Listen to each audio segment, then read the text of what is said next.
Il était une fois, dans un lointain duché, un élégant château étrangement juché en surplomb d'une rivière, tout en haut d'un rocher, assailli de convives en cortège de cochers.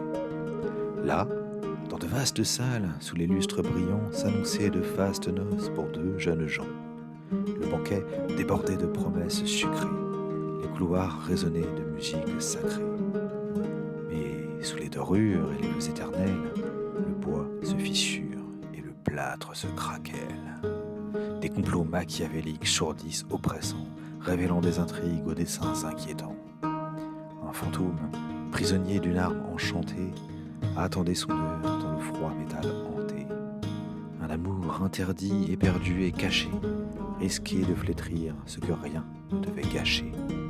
Tandis qu'un héritier jeté aux oubliettes revenait des ténèbres pour faire le pique-assiette. Dans ce château perdu, où l'éclat se ternit, l'amour et la trahison se jouent des interdits. Approchez, approchez, chers auditeurs, pour entendre ce récit, l'histoire d'un mariage où l'horreur s'invite aussi.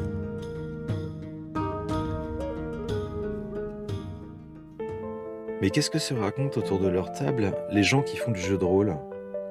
À chaque épisode, Racontable demande à un maître de jeu de nous faire découvrir son univers au travers d'un petit scénario qu'il affectionne.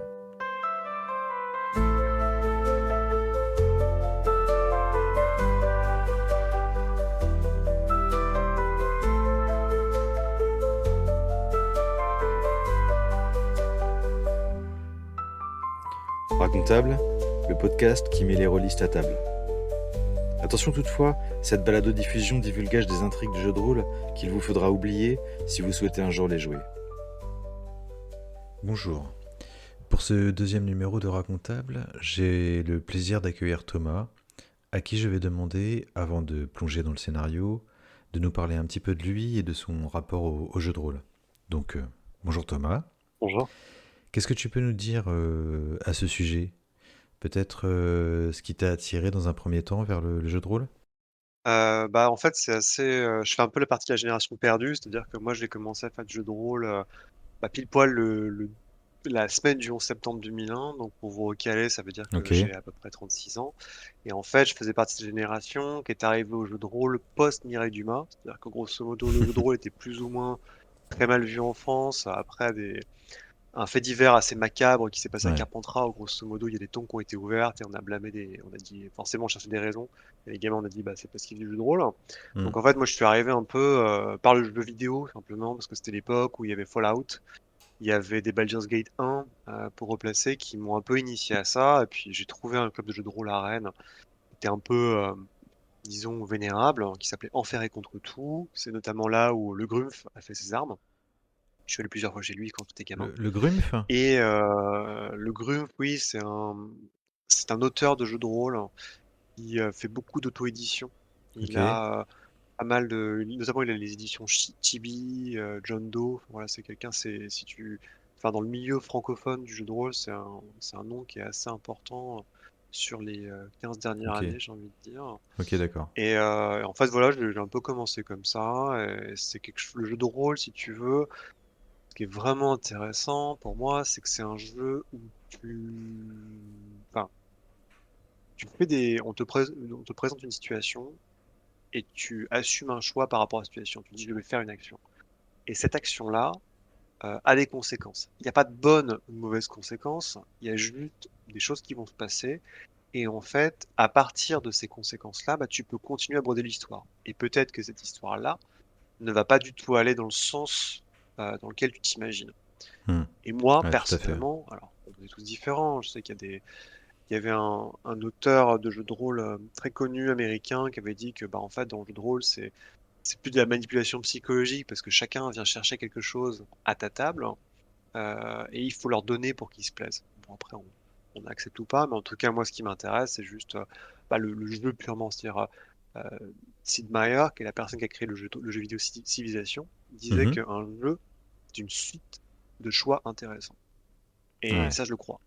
C'est vraiment mon essence et c'est pour ça que je trouve que le jeu de rôle est très supérieur par pas mal de choses à beaucoup d'autres formes de jeux, disons, enfin, jeux vidéo ou jeux de plateau, dira-t-on.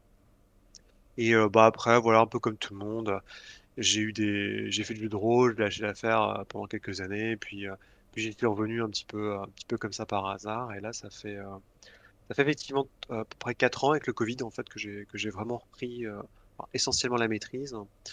Et moi, ce que j'aime, alors c'est très compliqué, notamment avec la vie réelle, hein, mais c'est plutôt le format des campagnes. C'est-à-dire que j'aime Mhm. bien bah, acheter dans le commerce des campagnes qui sont préécrites, qui peuvent faire beaucoup de scénarios, qui peuvent être assez longues, mais Ouais. j'apprécie énormément ce format-là.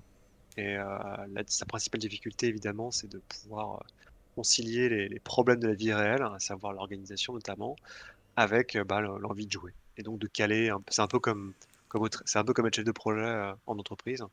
C'est toute la difficulté, c'est pas de jouer, c'est de pouvoir caser des moments pour jouer. Ouais.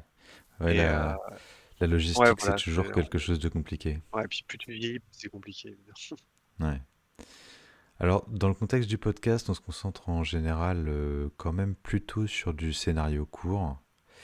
Ouais. Là, si j'ai bien compris, ce soir, tu vas nous parler d'un scénario qui fait partie d'une campagne dans un jeu de rôle que tu affectionnes particulièrement.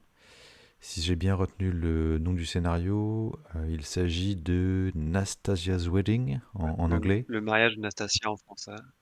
Ah, voilà. Et alors, est-ce que tu peux peut-être, enfin, qu'est-ce que tu peux nous en dire? Enfin, dans quel univers déjà ça se situe? Dans Ouais. quel jeu on est? Alors en fait, à la base, enfin maintenant c'est devenu une campagne, mais à la base c'était juste un petit scénario qui était sorti dans un fanzine qui s'appelle Pyramide, qui était consacré à GURPS. Donc GURPS, c'est un système de jeu de rôle, c'est pas très important, mais ça se passe dans un univers qui effectivement est assez original, hein, qu'on oublie un petit peu, qui s'appelle bah, Warhammer, hein, qui effectivement est éponyme aux jeux de figurines, et notamment bah, c'est les mêmes créateurs à la base, donc Games Workshop, que bah, les Warhammer 40 000, et j'en passe, les Blood Bowl. Mais le jeu de rôle, Warhammer, lui, comment dire, a été un peu oublié très vite parce que bah, il fait pas autant d'argent que les figurines. Donc il a une piste qui est complètement différente, qui est beaucoup plus terre à terre dans la forme et dans le fond. C'est-à-dire que c'est un jeu qui concrètement se passe à l'équivalent du XVIe siècle, si je dis pas de bêtises. Donc grosso modo, on n'est plus au Moyen Âge, on est plutôt à la Renaissance, donc époque élisabéthaine et assimilée. Et on va jouer des gens qui, dans une parodie de Saint-Empire, de Saint-Empire romain, donc en fait l'Allemagne de la Renaissance, quoi. On va au milieu de barons, de nobles, il y a un empereur. On va jouer des gens qui viennent de tout chemin de vie, mais généralement qui commencent en fait leur vie, si on peut dire, en tant que personnage de jeu de rôle, comme étant des grouillots. Donc ça peut être des paysans, ça peut être des mendiants, ça peut être des simples soldats. Il y a vraiment tout un éventail assez étendu, avec des simili-races aussi potentielles si vous voulez les jouer, mais pas forcément à part les humains. Mais en tout cas, les humains sont le principal élément de cet empire.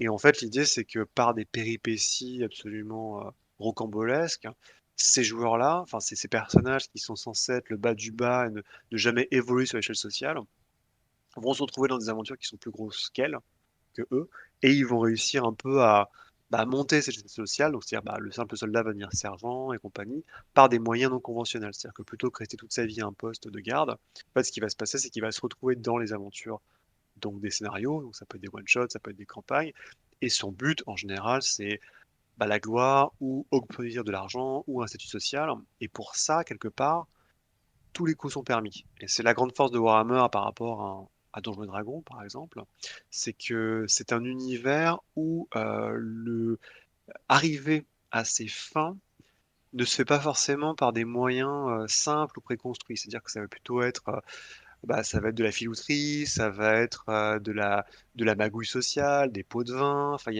et c'est vraiment souvent, comme je dis, on est quasiment dans la boue sans arrêt. Je parle de la boue, plutôt la boue sociale que forcément physique. On peut aller dans la forêt, évidemment.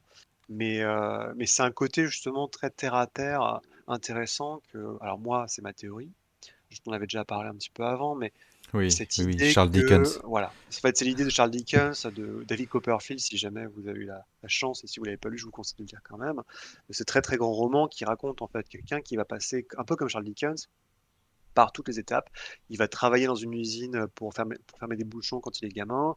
Il va devenir clerc de notaire. Il va peu à peu en fait s'extraire de la situation sociale. Et à chaque étape, il va rencontrer des personnages qui sont extrêmement vifs et colorés, qui sont inspirés par des rencontres qu'a eu Dickens, mais qui vont lui donner un coup de main ou au contraire essayer de le mettre encore plus dans la mouise. Et Warhammer, c'est essentiellement ça. C'est-à-dire que il y a un côté très parodique. Donc il y a beaucoup, beaucoup de jeux de mots anglais. Il y a beaucoup de petites références comme ça. Et c'est toujours des personnages absolument exubérants, parodiques et très très drôles qui ici sont, sans forcément pousser le trait, offrent quand même des portraits hauts en couleur qui vont rester avec vos joueurs. Enfin, c'est tout ce que je vous souhaite Ouais. si jamais vous jouez à Warhammer. Oui, parce que c'est vrai qu'au premier abord, quand on connaît pas Warhammer comme c'est mon cas, enfin quand même, c'est un JDR qui a de la bouteille, qui Ouais. date quasiment de l'époque de Donjons et Dragons, Mm. enfin du moins des années 80. Et c'est vrai qu'à première vue, on a tendance à le voir un peu comme une sorte de Donjons et Dragons à la Renaissance. Mais c'est un peu plus que ça.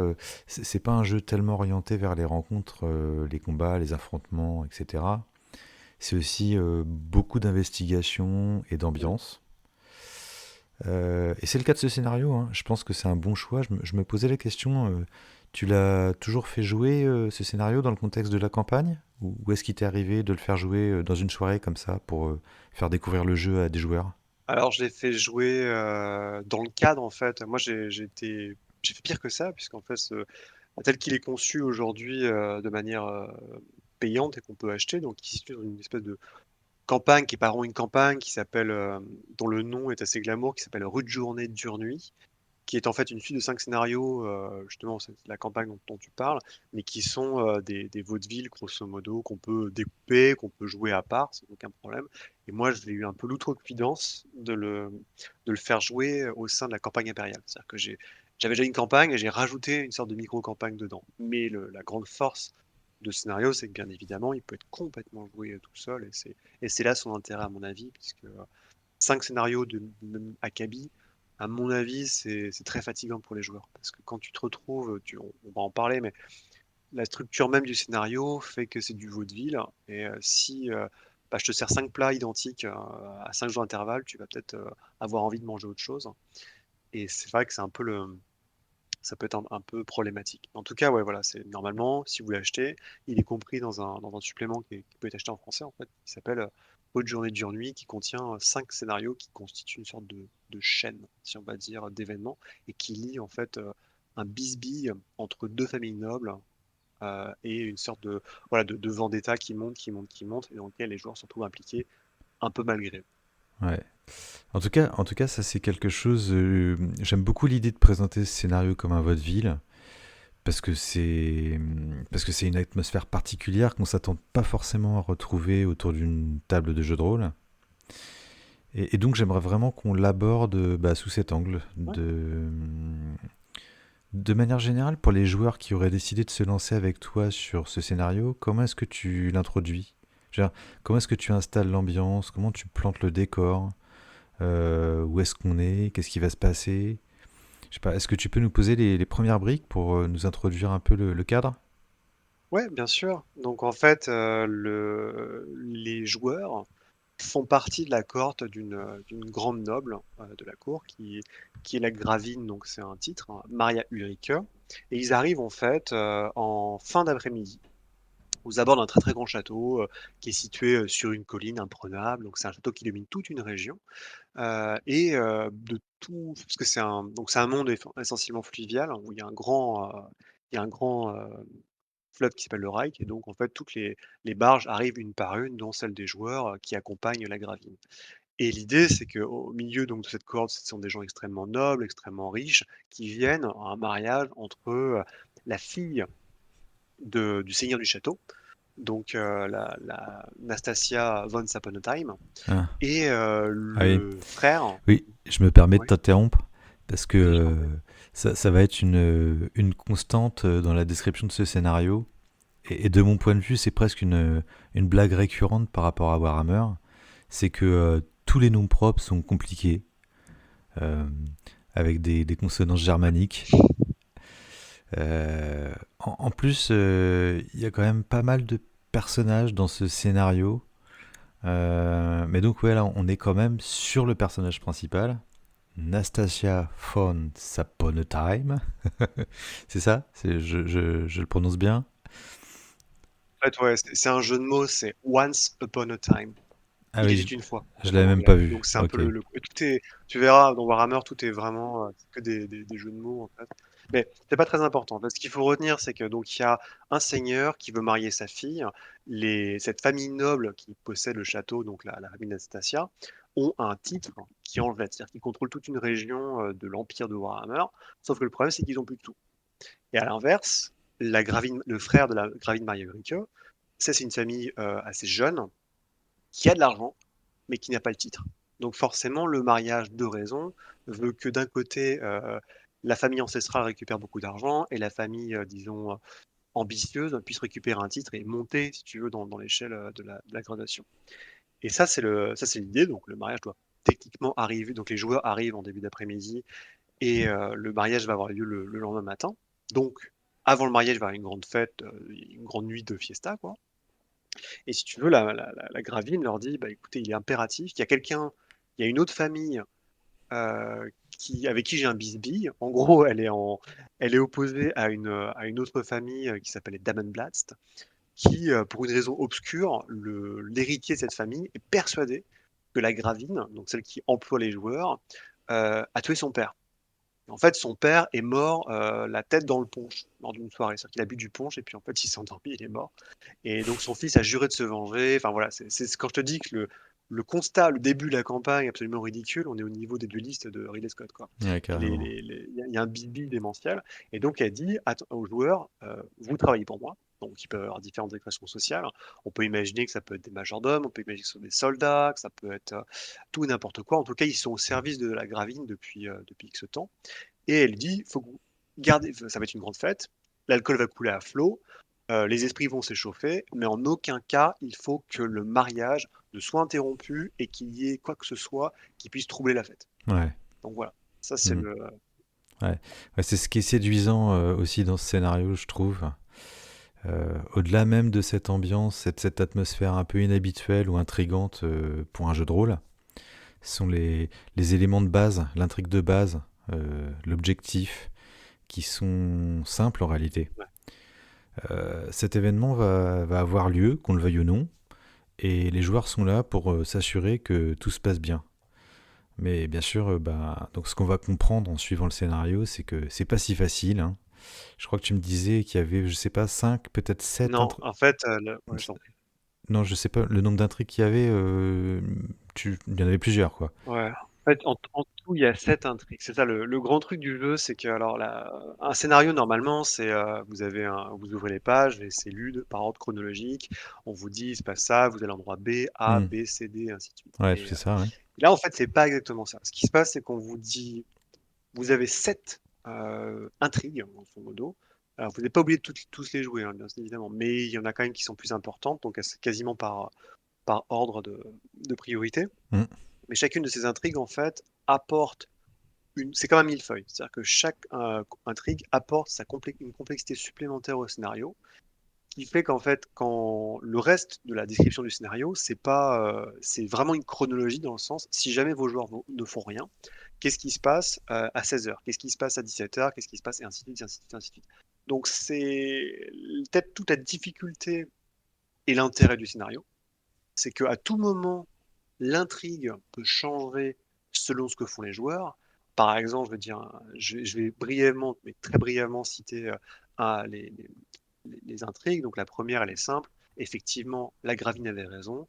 Son adversaire a embauché une assassin qui est française en plus, bretonienne, donc c'est les pires, pour tuer la Gravine. Ouais. Donc il faut l'empêcher d'être assassiné. Ça, c'est très simple, c'est logique.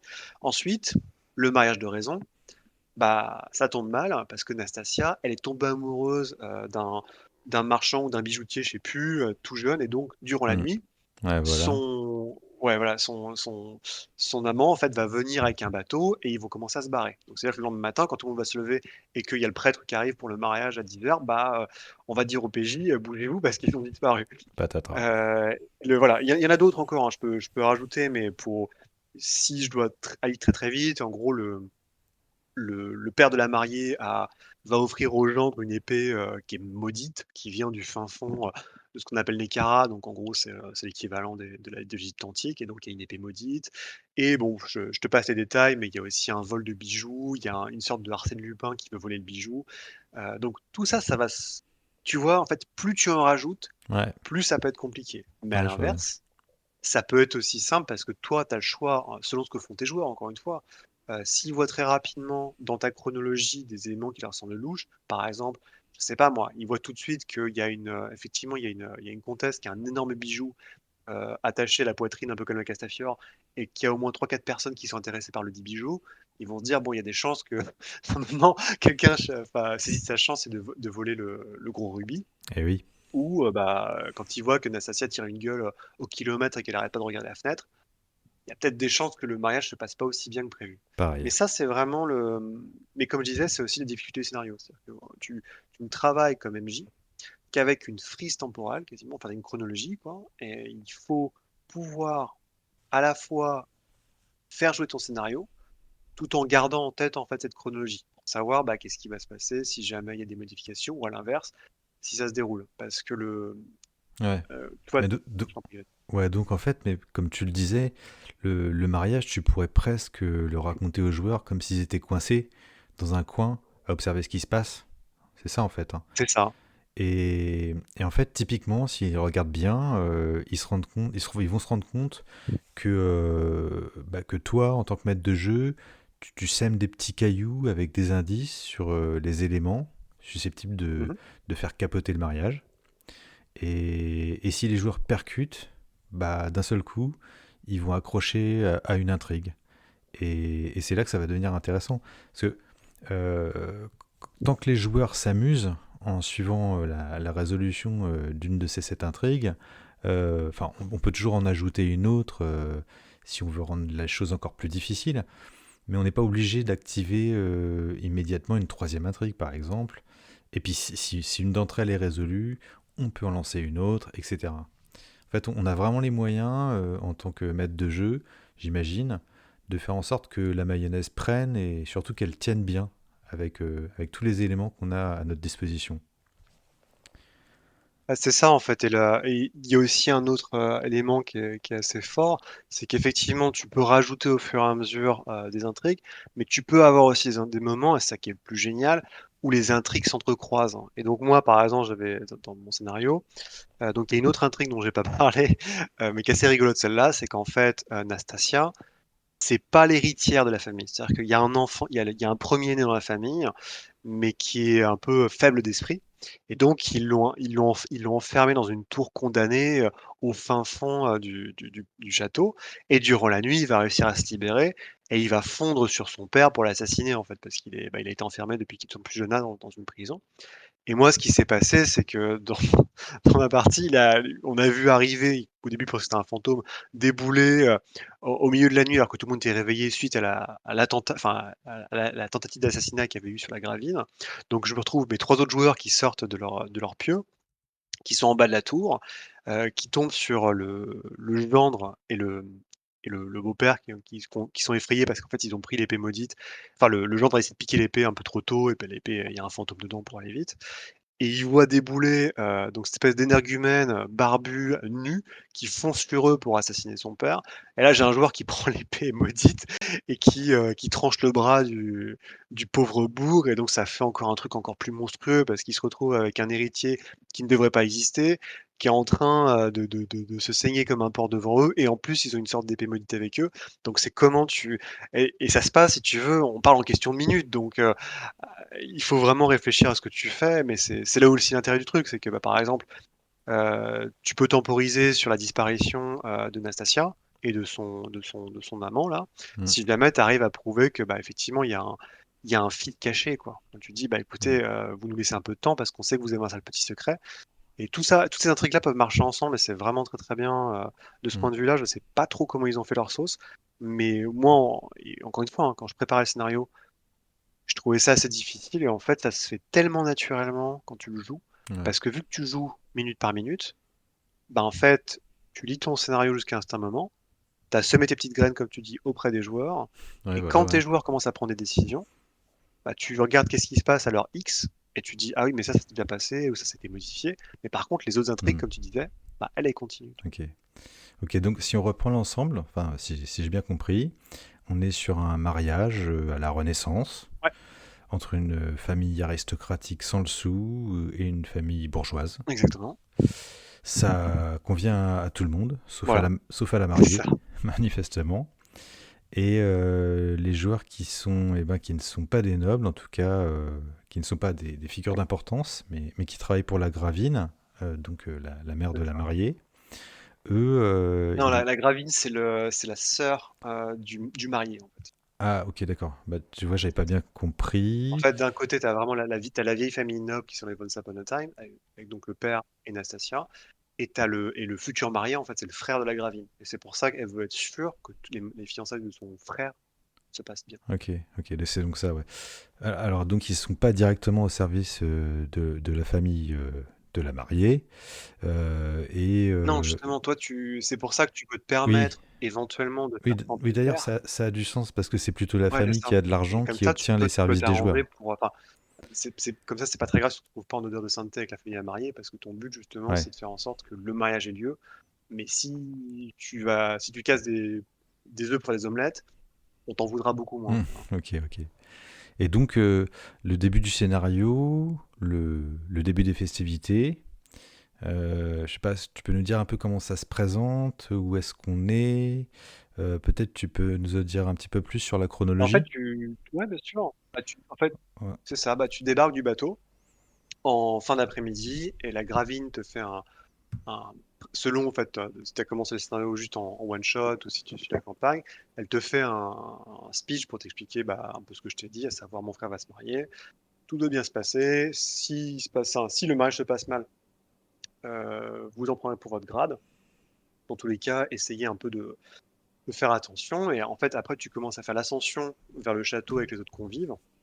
C'est le moment où tu peux voir aussi quelles sont les autres personnes qui ont été invitées. Donc, notamment, c'est là où il y a la duchesse dont je parlais, qui a un immense bijou sur la poitrine.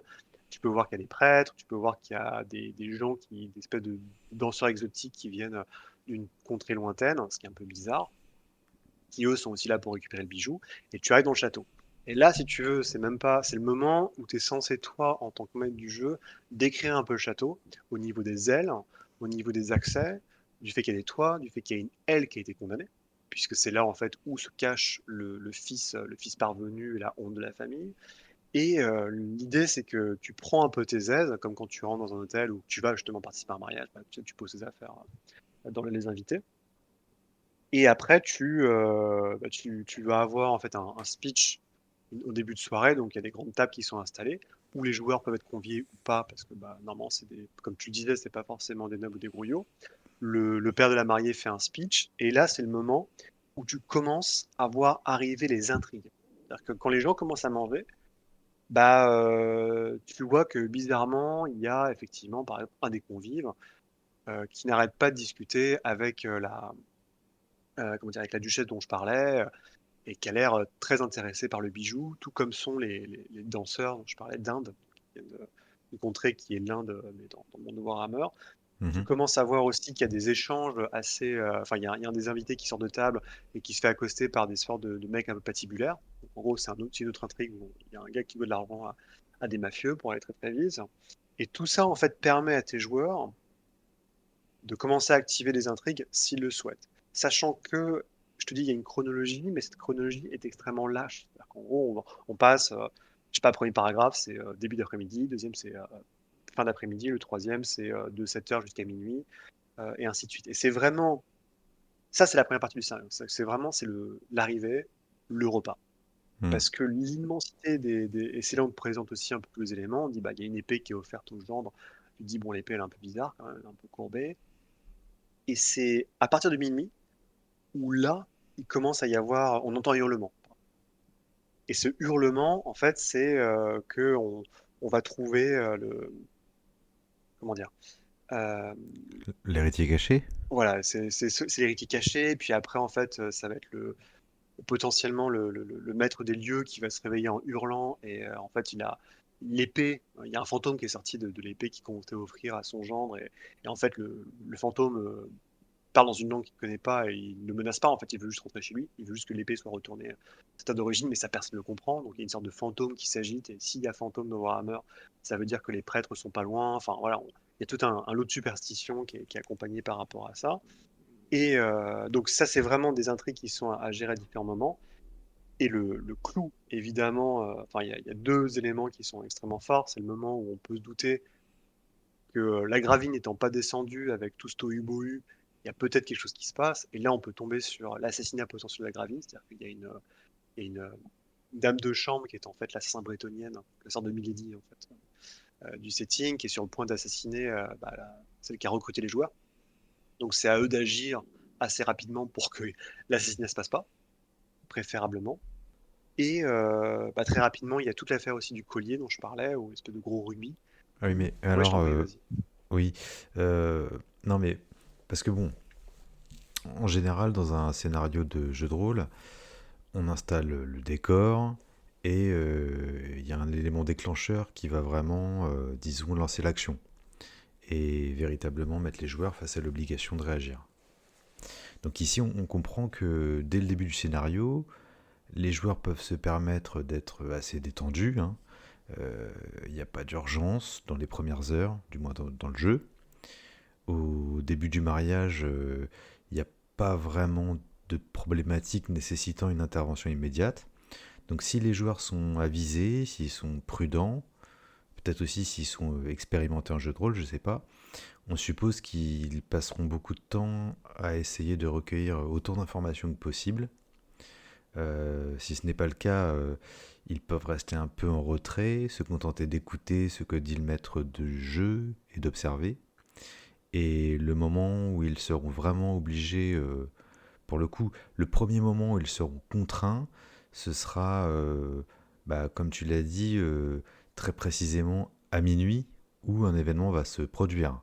C'est ça. Voilà. En fait, c'est quand tu commences à entendre des hurlements autour enfin, de là où tu dors, en fait, que tu es censé, en tant que joueur, essayer en tant que joueur, puisque tu es payé pour ça, aller voir ce qui se passe. Et grosso modo, c'est tu tombes, t'as l'épée maudite, t'as l'héritier caché, et surtout la tentative d'assassinat contre la grave.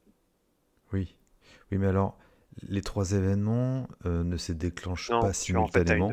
si tu veux, t'as une timeline, mais qui est assez brève. Enfin, c'est fait exprès, si tu veux. En gros, tous les éléments dont je te parle se passent en 1 heure. En gros, de minuit jusqu'à 1 heure du matin, tu as une ribambelle, en fait. Tu as ces trois intrigues-là qui explosent littéralement enfin, pour les joueurs s'ils n'ont pas eu. Enfin, comment dire? Je ne vais pas dire l'intelligence, c'est pas le Non, bon non, terme, non. mais s'il n'y a Un pas eu manque la de préparation. préparation. Que ça, ou parce qu'à l'inverse, évidemment, si tu as un joueur qui dit bah, moi, je tiens la garde devant la chambre de la gravine, je ne bois pas d'alcool, il est sûr que la tentative d'assassinat, il va la voir venir.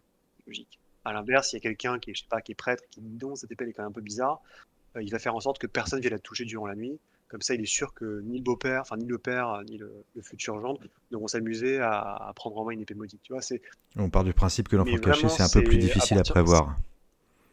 L'enfant caché, en fait, ils sont pas censés le savoir. C'est ça aussi. C'est que c'est un peu tout ce qu'on sait, c'est qu'il y a des fois, il y a des espèces de hurlements, enfin des pleurs, comme s'il y avait un fantôme qui résonne à travers les murs du château, quoi. Mais on est sur le milieu de la rumeur.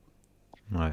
Et, et si tu veux, la cruauté quelque part en fait de ce scénario, c'est qu'effectivement, tu vas.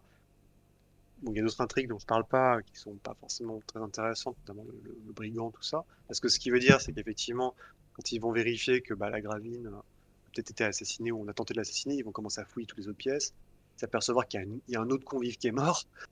Donc c'est l'histoire du mafieux. C'est pas très important par rapport à l'intrigue principale, mais ça peut ajouter une pile de confusion. Et évidemment, le clou du spectacle durant la nuit, c'est qu'il y a une sorte de, il y a des gens, euh, comment dire, il y a trois factions opposées qui cherchent à récolter le rubis dont je parlais précédemment et qui commencent à faire la course sur les toits. pour en gros, c'est 3 voleurs, quoi, et chaque voleur essaie de récupérer le butin pour lui. Donc si tes joueurs se retrouvent forcément, enfin, les joueurs, quand ils voient un voleur, ils ont envie de courir après, mais ça peut donner des choses assez rocambolesques au niveau action, puisque c'est quand même aller sur des toits, enfin, ça peut être une course poursuite assez intense, mais qui, encore une fois, n'est que une intrigue parallèle par rapport au gros morceau. Et c'est là toute la ruse du scénar, c'est que là, je t'ai dit, qu'est-ce qui te lance dans le scénar? Qu'est-ce qui fait que tu te réveilles au milieu de la nuit? Quelles sont les intrigues? Mais à aucun moment, je t'ai parlé vraiment de Nastasia. Mais oui, En c'est fait, ça. ce qui se passe, c'est que Nastasia se barre pendant la nuit. Donc, à moins que, encore une Oui. fois, tes joueurs soient très flûtes, mais ce qui se passe, c'est qu'il est sûr que. Parce que dans le scénar, c'est. En gros, il commence à partir à 1h30 du matin. Donc, tes joueurs sont crevés, ils viennent avoir potentiellement une épée maudite, une course pour sur les toits, 2 tentatives d'assassinat. Ils en auront ras le bol, ils disent ok, c'est bon. Ils vont se coucher, et quand ils se réveillent, c'est secoué à 5h du matin par la gravine qui leur dit la mariée a disparu. Là, ils se disent bon, qu'est-ce que je fais, quoi? Échec et mat. Voilà, mais c'est roublard, tu vois, de la part du scénariste de dire en fait, l'intrigue principale, elle n'arrive que à la fin. Ouais. Ouais, parce que cet événement, la disparition de Nastasia, Oui, euh, je sais pas dans quelle mesure les joueurs peuvent prévenir cet événement en fait. Peut-être que s'ils se sont intéressés à la raison, ou du moins à ce qui semblait être le motif de son désintérêt pour les cérémonies de la veille, ils auraient pu se faire une petite idée. Mais dans tous les cas, s'ils n'ont pas percuté, s'ils n'ont pas trouvé au préalable ce qui se passait, que Nastasia quitte le château, alors là, que leur reste-t-il comme, en fait, c'est assez simple. comme Enfin, moyen? faut le deviner. Enfin, il Comment on faut résout trouver ça? les bons éléments, mais en pure logique, comme je t'ai dit au début, l'introduction du scénario, c'est que tout le monde arrive par voie fluviale. Donc en fait, à 5h du matin, tous les serviteurs commencent à s'agiter dans le château pour les préparatifs du mariage qui a lieu en fin de matinée. Et ils s'aperçoivent que Nastasia n'est pas dans sa chambre. Donc les joueurs sont secoués Manu Militari et on leur dit il faut que vous mettiez tout ce que vous. Enfin, en gros, il y a des moyens qui sont mis en disposition si eux n'arrivent pas à faire les bonnes recherches, mais on voit qu'il manque que de sa chambre, il y avait, je sais pas, il y avait une corde ou il y a un navire qui a disparu du ponton. Donc Ouais. c'est forcément le navire qui a disparu, qui en fait c'est le navire par lequel son amant est arrivé. Mhm. Il commence à remonter le Reich. Donc en fait, si tu as des joueurs un peu, enfin très rapidement, les joueurs peuvent aller reprendre eux-mêmes le navire qui est beaucoup plus puissant de la Gravine pour retrouver les amants disparus qui probablement sont faits entre-temps, après, ça c'est toi qui brode, mais potentiellement peut-être qu'ils sont fait arrêter en route ou simplement que l'amant il est bijoutier, mais il n'est pas forcément navigateur fluvial. Donc en fait, tu vas retrouver la berge, Mhm. je sais pas, 2 nœuds plus loin, 2 nœuds, 2 miles Ouais. marins plus loin, Là, là, coincés contre là, un rebord. Tu vois. ouais.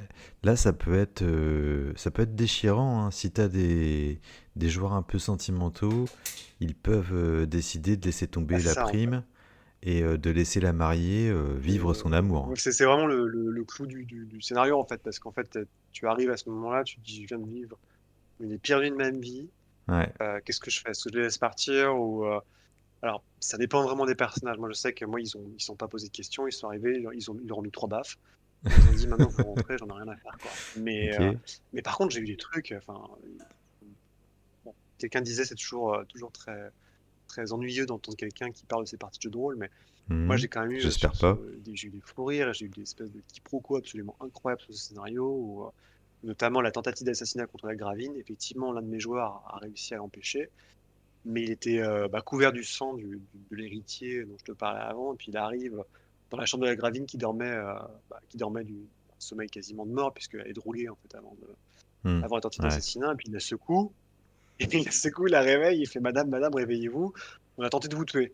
Et le mec est couvert de sang, quoi. Tu vois, il y a des trucs un peu comme ça qui étaient démentiels. Mais en tout Ouais. cas, encore une fois, il y a le scénario, et après il y a Hmm. la nature du jeu, qui fait que ça va forcément créer des situations complètement rocambolesques, où probablement les joueurs, puisqu'ils sont pas maîtres du jeu, n'ont pas accès à tout ton historique, quoi. Mais où eux vont se créer peut-être aussi un peu leur propre nœud d'intrigue, tu vois, quelque part. Et ça, c'est Hmm. chouette, je trouve. C'est très, très chouette. Ouais. Très bien. Voilà. Donc là, sur cette intrigue, est-ce que tu en vois peut-être une autre qui mérite d'être mentionnée? Parce que je pense qu'on en a survolé 4, peut-être Ouais, 5, je sais en fait, si plus. tu veux, moi, je trouve que Sur les 7, donc en fait la principale c'est l'assassinat d'Agravine, la deuxième c'est la fuite de Nastasia, la troisième c'est l'épée maudite dont je parlais. Hmm. La quatrième, celle que j'ai pas trop aimé, je te dis, c'est vraiment ça, c'est il y a un obscur cousin qui arrive et qui doit de l'argent à Albert le Poisson, qui est une sorte de pont de la mafia de Marienburg. Marienburg, c'est une Ouais. cité-État, c'est un peu la Hanse, si tu veux, c'est Amsterdam. Mais ça, c'est vraiment pas intéressant, quoi. Je te dis, c'est juste qu'il y a quelqu'un d'autre qui va mourir durant la nuit, potentiellement. Mhm. Et ensuite, il y a l'histoire du gros bijou, qui est toujours marrante, tu vois. En gros, tu une sorte de Castafiore junior, enfin Castafiore 2.0, cette duchesse avec une poitrine opulente et un immense bijou qui va se prendre d'affection pour un des joueurs, forcément. Et bah, il y a notamment, ce bijou, il vient d'une contrée très très lointaine.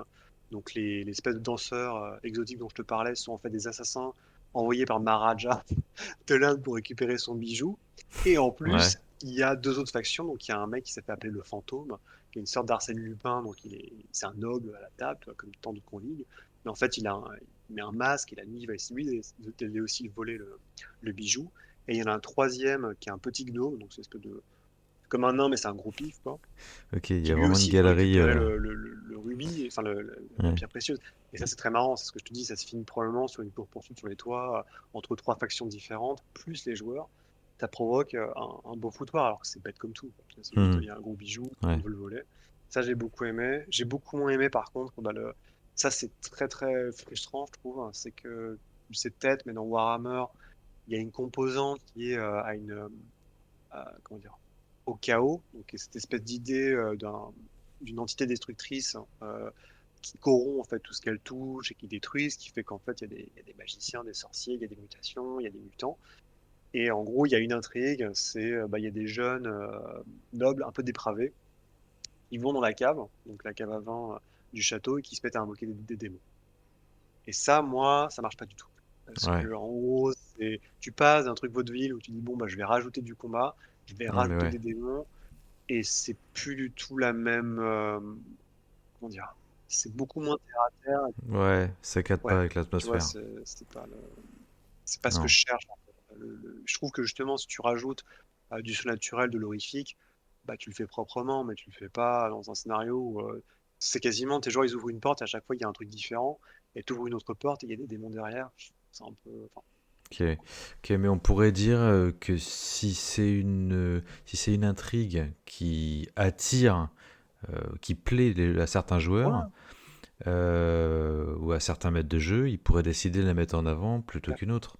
Même si je suis d'accord qu'avec toi, elle cadre plutôt moins bien Parce avec l'ambiance qu'il sympa, un peu Ouais, de voilà. vitesse Et que puis, du je pense mariage. qu'encore une fois, tu vois, comme on en parlait, mais ce qui est bien, c'est qu'il y a effectivement il y a 7 intrigues. Il y en a Hmm, qu'une que tu es obligé d'avoir concrètement, parce que c'est pour le mariage. Mais par contre, toutes les autres, ouais. libre à toi de les retirer si ça marche pas, si tes joueurs ça les intéresse pas, ou si tu te dis c'est trop Bah compliqué. oui. Ce qui fait qu'en fait, tu as un scénario qui est modulable, Hmm, qui devient beaucoup plus facile à gérer si tu t'es hmm, un peu débordé par la masse d'informations hmm. disposées. Et, Ça, c'est et donc, le lendemain matin, si les joueurs ont décidé de ramener Nastasia au château, admettons, bah les noces ont lieu, le mariage est prononcé, et ils reçoivent leur récompense, en fait, et c'est fini. Eh ben, effectivement, en fait, c'est ça en fait. Grosso modo, ils ont bah, la jeune revient, mais elle est en pleurs. Enfin, disons que le mariage se passe pas, enfin, se passe très bien pour tout le monde sauf la mariée, quoi. Ce qui est Ah oui. extrêmement cruel, mais très très Warhammeresque en fait, dans le sens où on a triomphé de l'adversité, mais à quel prix? Ouais. Et donc, ce qui fait que oui, effectivement, t'as un recours moral où en gros, t'as la gamine qui sait qu'elle va passer le reste de ses journées et de sa vie dans une situation dégueulasse. Mhm. Probablement mais pour tout le reste, tout le monde est content, la gravine est super content, le père aussi parce qu'enfin il va récupérer un peu d'argent. Et puis bah, techniquement, les joueurs sont très très bien considérés par leur employeur. Donc non seulement ils auront une prime, mais potentiellement leur statut social s'en verra fortement impacté pour les sessions futures. Mais mais tu vois, c'est toute la cruauté du jeu, quoi. C'est que tu Hmm. peux pas tout avoir, quoi. Ouais. Ouais, donc ouais. Mais c'est intéressant quand même parce que je trouve que ça soulève aussi quelque chose de particulier. Peut-être la différence entre jouer un one-shot comme ça en une Mm. soirée ou jouer dans le cadre d'une campagne. C'est assez facile d'imaginer que dans un jeu comme celui-ci, unique là en une soirée, les joueurs optent pour l'option romanesque de laisser partir Nastasia avec son amant. Tandis que dans le cadre d'une campagne, on voit bien qu'ils voudraient, enfin ils auraient besoin de Nastasia. Ils auraient besoin des ressources que ça va leur procurer, du statut social qui s'améliorerait, etc. Et donc, ils devraient faire contre mauvaise fortune bon cœur et se résoudre à forcer un peu cette pauvre fille dans les bras de ce bourgeois. Ok. Est-ce qu'il y a autre chose que tu aimerais dire à propos de ce scénario? Enfin, quelque chose que tu voudrais ajouter? Bah, à part que, bon, moi, donc, comme je disais, j'ai joué les 5 scénarios de cette espèce de mini-campagne, dont le premier, le plus connu, qui s'appelle comment dire, l'Auberge des Trois Plumes. Elles sont tous un peu faits sur le même principe, mais en tout cas, des 5 que j'ai fait jouer, c'est vraiment celle que j'ai le préféré, que mes joueurs ont préféré, sur lequel il y a eu le plus de fou rire. Voilà, on s'est vraiment, vraiment beaucoup amusé. Et j'ai vu des jets, enfin, bon, on va pas tomber dans le genre rôliste, mais j'ai vu des situations qui ont été provoquées par les choix des joueurs et par le caractère, disons, aléatoire des lancers de dés, puisqu'il y a une part de hasard dans le jeu de rôle, Et oui. incroyable. Et j'en suis toujours pas. Enfin, ça s'est passé il y a qu'est-ce, 3 ans, je crois, maintenant. Et j'en garde vraiment un souvenir très fort. Et c'est pour ça que je voulais en parler dans Hmm. ton podcast, parce que Ok. ça semblait vraiment. En plus, à la base, c'était un scénario complètement one-shot. Mais pour moi, c'est vraiment l'essence même de Warhammer. Quelqu'un avait il y avait une phrase très poétique sur Warhammer qui disait Warhammer, c'est le jeu où tu es tout le temps les pieds dans la merde. Enfin, non, t'es tout le temps, ouais, t'es tout le temps à genoux dans la boue.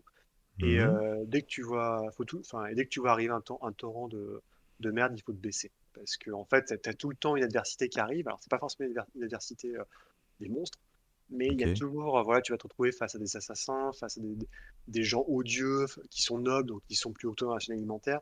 Et c'est comment est-ce que je fais pour me débrouiller dans cette intrigue. Et le mariage Nastasia, c'est ça. C'est comment je fais pour sauver ce mariage enfin, dont la mariée ne veut pas, tout en préservant la vie de la fille qui m'emploie, parce que sinon je ne serais pas payé. Et d'un autre côté, éviter de finir embauché par une épée maudite ou des cultistes ou des machins. Et ça c'est très très fort. Tu vois, donc c'est extrêmement Ok. fort. Ok. Ok, très bien. Bah écoute, en tout cas, merci beaucoup pour cette petite présentation donc, du mariage de Nastasia, hein, donc dans l'univers de Warhammer. J'espère que ça donnera envie aux joueurs, enfin ou plutôt aux maîtres de jeu, hein, de se lancer dans cette aventure vaudevillesque, du coup. Euh, Après, je sais pas, est-ce que tu as peut-être un dernier mot pour conclure, quelque chose que tu aimerais ajouter au sujet de ce scénario ou même de ce jeu de rôle de Warhammer en général, je sais pas. Bah, encore une fois, hein, moi c'est vraiment, je partais avec beaucoup de préjugés sur Warhammer, Ouais. comme beaucoup de gens, parce que j'étais pas fan du jeu de figurines.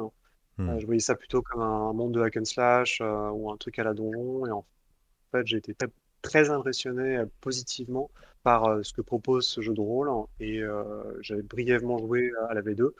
Et je trouve qu'en plus, c'est vraiment chouette parce que, comme ton podcast, c'est plutôt dédié à des gens justement qui veulent peut-être un peu découvrir ou des béotiens. Il y a un effort qui a été fait sur cette nouvelle édition. Moi, j'ai découvert aussi avec la boîte. Il y a une bonne initiation qui est très très bien et qui reprend un peu ces côtés où le scénario d'introduction, c'est vraiment ça. C'est les joueurs se retrouvent on les met, on leur fait un procès alors qu'ils n'ont rien fait, parce qu'ils sont Hmm. trouvés dans une espèce de bagarre rocambolesque. Et ça, je trouve que Hmm. c'est très très chouette. C'est vraiment un jeu qui est accessible et c'est une très très belle alternative, à mon avis, Hmm. à Donjons Ouais, Dragons. ouais. C'est vrai, c'est un peu un truc que j'ai réalisé là, parce que bah, en fait c'est vrai que je connaissais pas bien cet univers avant que tu m'en parles. Et quand on en a parlé avant l'interview, j'ai eu l'occasion de jeter un œil. Et moi, ce qui m'a frappé très vite, c'est la richesse, le nombre de campagnes, de scénarios, de livres qu'il y a dans cet univers, dans l'univers de Warhammer. C'est quand même impressionnant. Il n'y a pas beaucoup de jeux de rôle, en fait, je pense, qui sont aussi riches. Puis la qualité des scénarios en général, il y a vraiment beaucoup de créativité, beaucoup d'imagination. Bah, celui-ci en est un bon exemple, mais c'est pas le seul, hein. J'ai eu l'occasion de voir beaucoup d'autres petites perles euh, dans les livres de base déjà, je crois même. En fait, ouais, enfin, c'est juste pour finir, mais ouais, c'est le seul jeu de rôle, je me rappelle même, quand j'avais, donc il y a fort longtemps, quand j'avais acheté la seconde édition il y a 15 ans, j'étais arrivé dans une convention de jeu de rôle, et et je savais pas quoi faire, tu vois. J'avais juste le bouquin de Warhammer, je l'ai pris, Hmm. j'ai fait jouer le scénario à des joueurs qui n'avaient pas joué et tout le monde s'est amusé, quoi. Et j'ai trouvé que parce que c'est des scénarios qui étaient tellement différents, qui étaient tellement où il y avait où tu pouvais, si tu voulais ne pas avoir une once de combat, tu pouvais. Et il y avait tellement des situations un peu rocambolesques que Hmm. tous les joueurs pouvaient apprécier ça. Et ça, personnellement, je trouve ça extrêmement fort, tu vois, par rapport à. C'est une proposition de jeu que je ne retrouve pas forcément, par exemple, n'importe quoi, tu vois. Dans l'appel de Toulouse est très très bien, c'est absolument génial. Mais c'est toujours un peu l'idée de dire il y a une enquête, faut résoudre cette enquête pour trouver la manière de Ouais. dégommer le monstre, et tu vois, Ouais, c'est. ouais. Ouais, mais là, clairement, bah, la signature de Cthulhu, c'est l'univers horrifique, hein. D'ailleurs, c'était le thème du premier épisode du podcast. Mais là, Ouais, c'est contre-intuitif. Je dirais pas qu'on est dans du Monty Python, ça serait bon, il y a exagéré, tout mais ça, hein, mais mais c'est pas l'image qu'on se fait de Warhammer avec le jeu de plateau qu'on connaît. Là, il y a de l'humour vraiment partout, et en même temps un vrai contenu et des propositions de jeu hyper originales et assez subtiles, je trouve, pour l'époque. Parce que je rappelle que c'est quand même un vieux jeu de rôle, hein. Et en tout cas, c'est une belle redécouverte pour moi que bah, je te remercie de m'avoir proposé. bah écoute, aucun problème, ça me fait très plaisir. Et puis voilà, puis si, enfin, je me permets Oui. un peu, Oui. tu verras si tu me coupes au montage ou pas, mais j'ai une petite Non. chaîne en fait de YouTube justement où je donne pas mal de Ok. conseils enfin, je donne pas mal de conseils sur Warhammer, mais aussi surtout je fais des critiques. Enfin, je prends les bouquins physiquement chez moi, je les lis et je fais un peu des retours, surtout des Ok. bouquins qui sont en anglais pour un public français. Et ça s'appelle Mhm. Jet Bibliothèque, donc, comme la compétence de Cthulhu. Donc ça peut être aussi une occasion où justement je reviens un petit peu sur un peu ces discussions-là, en essayant d'approfondir des conseils de MJ ou des conseils que moi, des retours en fait d'expérience sur les scénarios que j'ai fait justement, et dont le Ok. mariage de Nastasia, dont je parle un petit Ok, peu. d'accord. Donc Donc, une chaîne YouTube qui s'appelle Le Jeu de Bibliothèque, hein. Jet Bibliothèque, ouais, c'est ça. Ok, très bien. Bah écoute, merci beaucoup Bah, merci à toi. et au revoir. Allez, au revoir. Voilà, ainsi s'achève le second épisode de Racontable en compagnie de Thomas, que je tenais vraiment à remercier pour toute l'aide qu'il m'a accordée, et puis évidemment aussi sa patience. À très bientôt dans un nouvel épisode pour une découverte d'un nouveau scénario avec un autre maître de jeu.